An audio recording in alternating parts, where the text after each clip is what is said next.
Gilton scurried happily along one of the footpaths of the grand garden, his favourite place in all of creation. He paused to admire a ruglax, a lush blue-green shrub. His antenna twitching excitedly, he quickly glanced about and took a sneaky little nibble, trilling happily as the complex, heady flavours washed over his palate. Once again, he marvelled at the fact that he could safely digest and thoroughly enjoy a plant from a planet thousands of light years from his humble little world.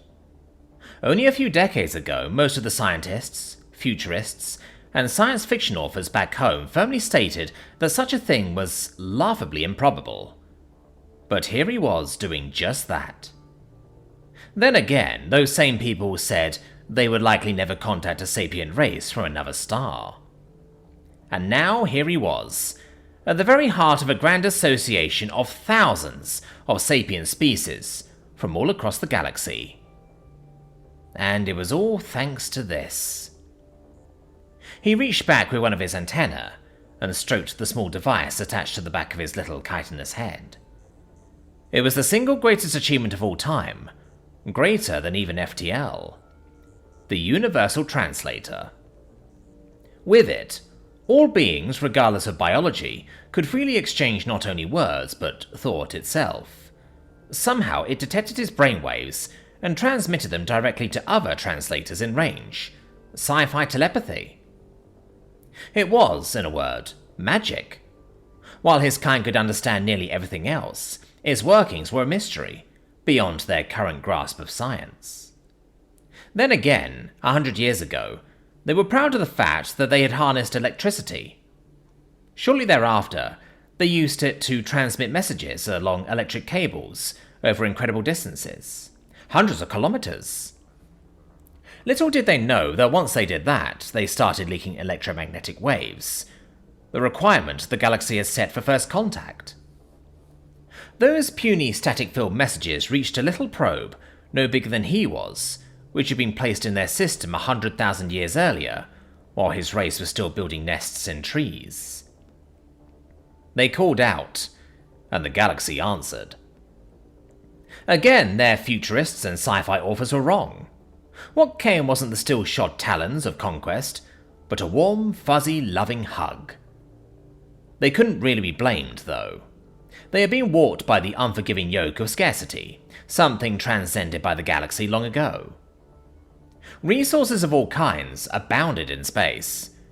There was far more than could ever be used, and fusion technology provided each being their own personal sun, providing clean, limitless energy for all. Anything that the galaxy could take from its people could be had for free. There were adjustments that their culture had to weather, but with the kind wisdom and guidance of the galactic community, they weathered them, and now were taking their first tentative skitters into the galaxy as a whole. He preened his antenna proudly. His was the first generation that was hatched fully integrated into this amazing new future of prosperity and wisdom. They might have been backward, but they were far from stupid. They learned the new tech and the new sciences as well as any, and now, his was the first generation to have the honour of fully joining the community to contribute to their wonderful future, to start to repay all of the kindness they were shown. Heeding the urging of his parents, he had devoted his being, his very soul, to this. It paid off. He was the newest member of the Galactic Induction Committee, the very organisation that had given his little people everything. And now he was going to be the one who would give yet another race, shrouded in ignorance and scarcity, the same wonderful gift that his people received. It was almost time for the meeting. Taking another nibble, he rushed giddily to the grand chamber, where his fellows had assembled at his behest. He couldn't wait. It was going to be wonderful. Kivan sent Gilton a warm, loving greeting as he approached. "Greetings, junior associate," he transmitted, bathing Gilton with warmth and good humour. "Senior," Gilton sent back with a happy chitter. "Good morning." "I congratulate you on your discovery," Kivan transmitted. Imagine an overlooked species. How remarkable. Oh, how I envy you to make such a discovery.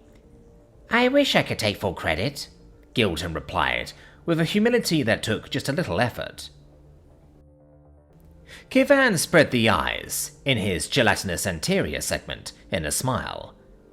Despite Gilton's best efforts, his undisciplined mind couldn't help but leak the tremendous pride that he truly felt. Such pride was a little impolite, but entirely justified.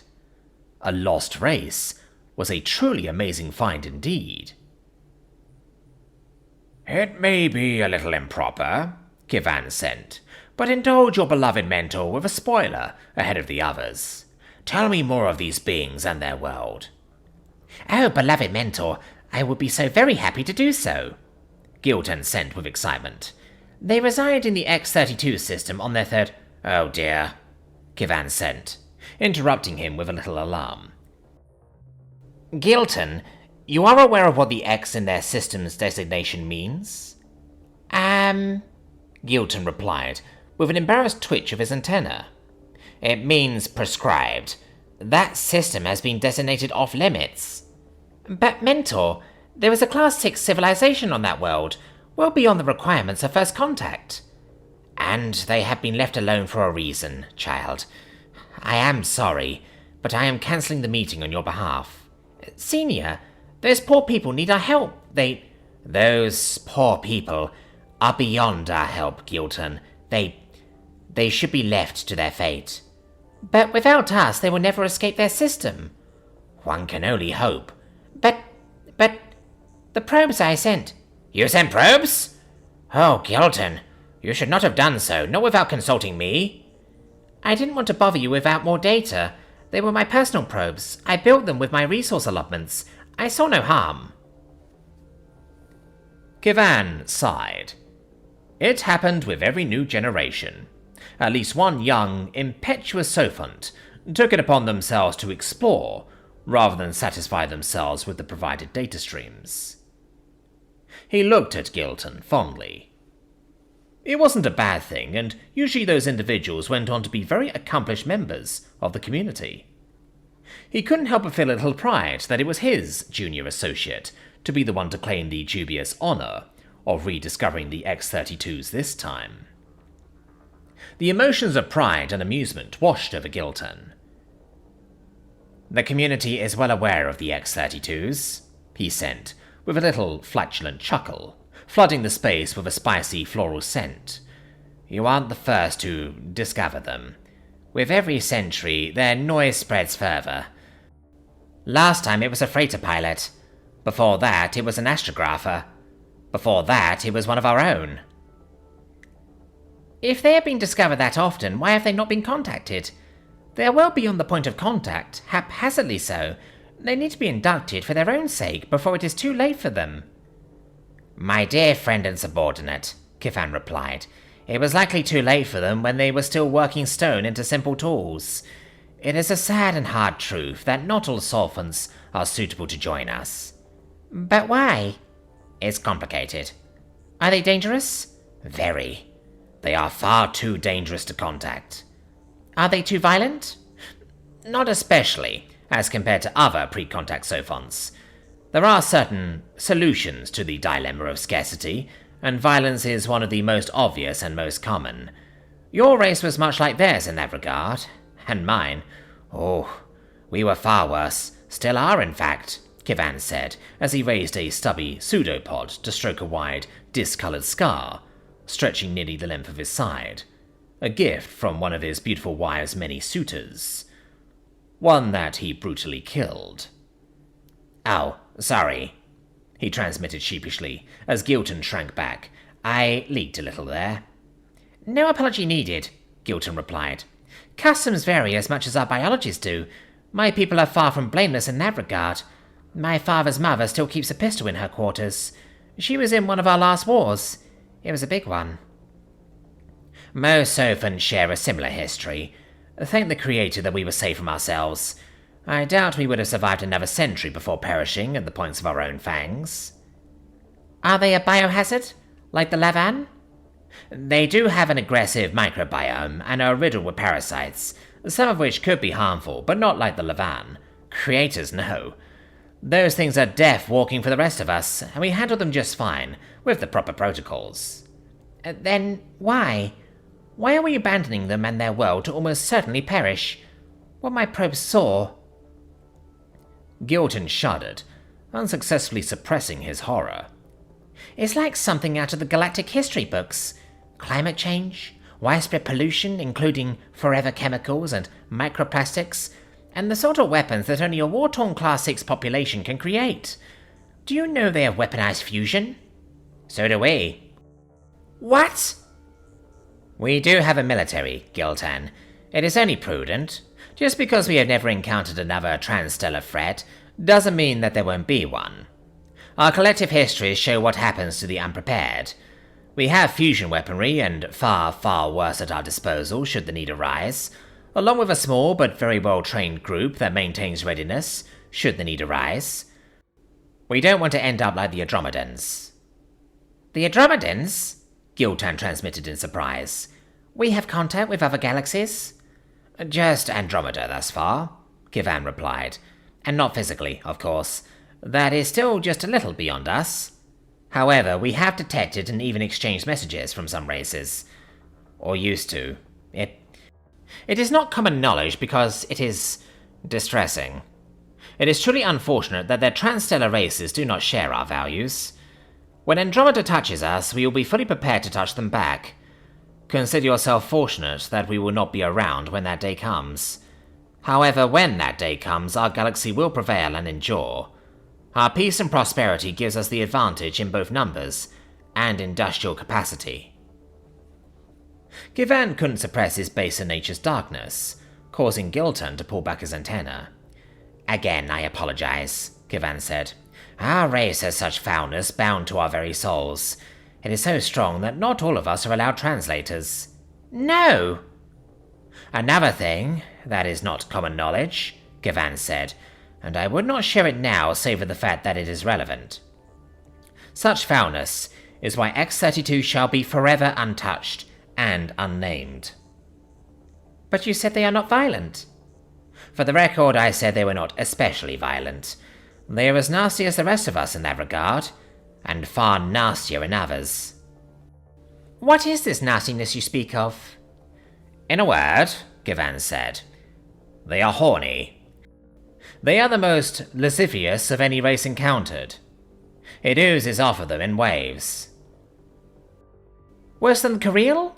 Gitan said. I have learned to knock at any closed door around here for fear of what I will witness. Smart move, Kivan laughed. Those things are irrepressible. But their depravity is limited to their own species. The X-32s.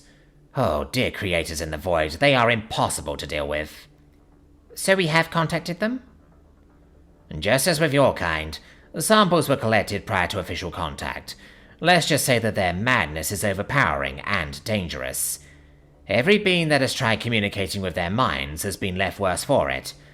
Even when the X-32s tried to behave, they couldn't help themselves. They call themselves humans, by the way. They actually... what? Any biped likely has a crotch, Kivan replied. Any being that nourishes their progeny directly likely has external glands. All of us have orifices. You can't be serious. One of my kind was on one of the assessment teams, Kivan replied. Apparently we resemble a tool that their males use to mate with themselves. They mate with themselves? Oh yes. If a partner is not available, their lusts are so strong that they must mitigate them with self-stimulation to completion. Some other races do the same, but it's not something that they advertise. Obviously. Does your race? No. Does yours? Creators, no. It's unthinkable. Imagine having to think it, and you have what dealing with a human is like. My ancestor attacked and killed the human they were interviewing, after the human looked at their mouth and imagined... using it. They say that the human was unrecognizable when they finished with them. Of course, my ancestor was traumatized, both by what the humans transmitted, and what they did as a result. They murdered an innocent pre-contact being, who was not actually intending on doing anything amiss. Givan clenched his mouth into a tight vertical slit. It was horrible. After they killed the human, they couldn't reconcile what they did and returned to our homeworld, where they engaged in duel after duel until they fell, as is our way. Gilton shuddered in horror, drawing his antenna closed. And then there was poor Captain Vexel. He was the freighter pilot who took an ill-advised shortcut through their system against regulations. He discovered them, and while scanning the humans from his ship, planning to make a full report to us, he found that the human was suffering from a common ailment among developed races: uncontrolled cell replication. For us, this is not a major issue. Even a ship's medical bay can fix it. Vexel couldn't bear to let a fellow being suffer and die, so he, against all reason, took the human aboard to extract the tumours. Unfortunately, the tumours were in the human's digestive tract, near the exit. Givan took a moment to tightly control his thoughts. Vexel successfully was able to use a standard medical endoscope to eliminate the tumours, but it required inserting it. Poor human, it must have been terrifying. Terror wasn't the feeling the human was consumed with, Givan replied. You can't be serious! And they blasted poor Vexel with their feelings. In essence, Vexel inadvertently engaged in an act that humans do to each other for pleasure, even though the appropriate orifice is immediately adjacent. Vexel still lives, but in seclusion. They say he is doing much better. And the human?